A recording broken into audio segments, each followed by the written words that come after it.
ঈদে শুধুমাত্র 15 থেকে 20 মিনিট সময় হাতে নিয়ে বানিয়ে নিতে পারেন দারুণ মজার এই ডেজার্ট আইটেমটা। যাকে খাওয়াবেন সেই আপনার প্রশংসা করবে। একদম কম সময় তৈরি করা যায় আর খেতে কিন্তু অসম্ভব মজার হয়। ইনস্ট্যান্ট খুবই মজার আর আকর্ষণীয় দারুণ এই আইটেমটা কিন্তু আপনারা ঝটপট বানিয়ে নিতে পারেন। চুলায় প্যানে আমি 3 কাপ পরিমাণ লিকুইড দুধ দিয়ে দিলাম। চিনি দিয়ে দিচ্ছি 1/3 কাপ পরিমাণ। হাফ চা চামচের মতো দিয়ে দিচ্ছি দারুচিনি গুঁড়া, এতে করে এর ফ্লেভারটা কিন্তু অনেক বেশি মজার হবে। দারুচিনি গুঁড়োটা দেওয়ার সাথে সাথে কিন্তু হ্যান্ড উইক্স দিয়ে ভালো করে এইভাবে মিশিয়ে নিতে হবে। দুধটাকে আমি বেশ কিছুক্ষণ জাল করে নিয়েছি। এরপর এখানে 1/4 কাপ দুধের মধ্যে 2 টেবিল চামচ গুঁড়ো দুধ মিশিয়ে নিয়েছি। গুঁড়ো দুধের এই মিশ্রণটাকে আমি লিকুইড দুধে দিয়ে দিচ্ছি। এখন আবারও সব কিছুকে ভালো করে মিশিয়ে নিব। দুধের মালাইটা কিন্তু আমাদের তৈরি হয়ে গিয়েছে। তো এখানে আমি কয়েক পিস পাউরুটি নিয়ে এর সাইডগুলো এভাবে কেটে নিচ্ছি। এরপর কয়েকটা পাউরুটি মাঝখান দিয়ে এভাবে কেটেছি আর কয়েকটা আস্ত রেখেছি। যে সার্ভিং ডিশে ডেজার্টটাকে সেট করব সেখানে এভাবে দিয়ে দিচ্ছি। এখন সার্ভিং ডিশে যে ব্রেডগুলো সেট করে রেখেছিলাম সেগুলোর উপরে মালাইটাকে আমি ঠিক এইভাবে দিয়ে দিব। আর এটাকে কিন্তু হালকা গরম অবস্থায় এখানে দিয়ে দিতে হবে।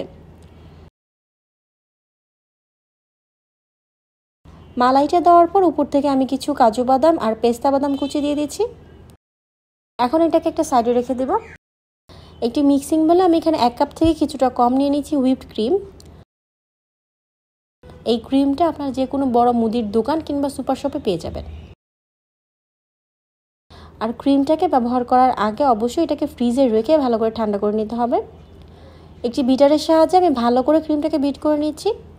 1 মিনিটের মতো বিট করে নেওয়ার পর এখানে আমি আইসিং সুগার বা গুঁড়ো করে রাখা চিনি দিয়ে দিচ্ছি।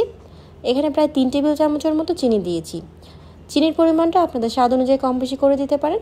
ব্লেন্ডারে চিনি গুঁড়ো করে নিয়েছি। এখন আবারও ভালো করে বিট করে নিচ্ছি। কিছুক্ষণ বিট করার পর এখানে সামান্য কিছু দিয়ে দিয়েছি দারুচিনি গুঁড়া। আপনারা চাইলে এখানে ভ্যানিলা এসেন্সটাও দিতে পারেন। খুব ভালো করে ক্রিমটাকে বিট করে নিয়েছি আর এটা অনেকটা ফ্লাফি হয়ে গিয়েছে, দেখতেই পাচ্ছেন।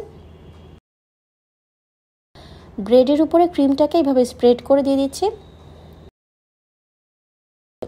ইনস্ট্যান্ট খুবই মজার এই ডেজার্টের আইটেমটা কিন্তু কম সময়ে ঈদে তৈরি করে নিতে পারে আর এটাকে কিন্তু সবাই অনেক বেশি পছন্দ করবে। এরপর উপর থেকে আবার একটা লেয়ার দিয়ে দিচ্ছি। প্রথমে বাদাম কুচি দিয়ে ব্রেডের স্লাইসগুলোকে বসিয়ে দিচ্ছি।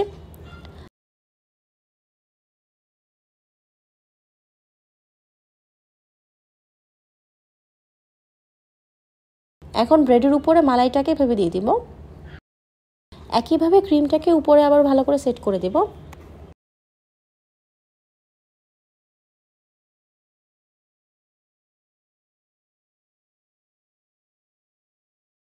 এখন আবারও পছন্দ মতো এখানে আমি বাদাম কুচি দিয়ে দিচ্ছি।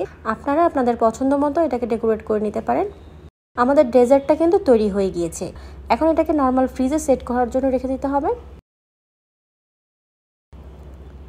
বেশ কিছুক্ষণ পর আমি নর্মাল ফ্রিজ থেকে এটাকে বের করে নিয়েছি। ডেজার্টটা কিন্তু একদমই সেট হয়ে গিয়েছে। এখন একটি ছুরির সাহায্যে এটাকে কেটে নিচ্ছি। একদম কম সময়ে খুবই মজার এই ডেজার্টের আইটেমটা আপনাদের কাছে কেমন লেগেছে কমেন্ট করে আমাকে অবশ্যই জানাবেন।